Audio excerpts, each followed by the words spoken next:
NDA ప్రభుత్వం చాలా స్పష్టంగా చెప్పాం, విధ్వంసం నుంచి రాష్ట్రాన్ని కాపాడతాం, అదే మరి పునర్నిర్మాణ దిశగా ఈ రాష్ట్రాన్ని ముందుకు తీసుకుపోతామని చెప్పి ఈ ఒక్క సంవత్సరం తొలి అడుగు మాత్రం నేను ఒకటే మీ అందరికి విజ్ఞప్తి చేస్తున్నా. ఏదో అన్ని చేసేసామని నేను చెప్పడం లేదు, కానీ ఊహించిన దానికంటే ఎక్కువ చేయగలిగాం.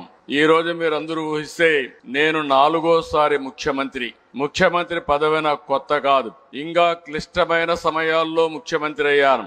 ఆర్థిక వ్యవస్థ 95 అయితే చిన్న భిన్నమై జీతాలు కూడా ఇవ్వలేని పరిస్థితి ఉంటే ఆ రోజు ఆనాటి ప్రభుత్వాన్ని సమర్థవంతంగా నడిపించడమే కాకుండా అన్ని విషయాల్లో మనం ముందుకు తీసుకుపోగలిగాం. 99 నేనే ఉన్నాను కాబట్టి పెద్ద సమస్యలు రాలేదు. 2014లో రాష్ట్రం విభజనై కూర్చోవడానికి ప్లేస్ లేకపోతే ఇక్కడ నేను వచ్చాడు బస్సులో కూర్చొని పరిపాలన ప్రారంభించాం. అక్కడి నుంచి నిలదొక్కుకోవడానికి దేశంలో ఎక్కడా జరగని విధంగా 13.5% గ్రోత్ రేట్ CAGR సాధించి రాష్ట్రాన్ని ముందుకు నడిపించాం.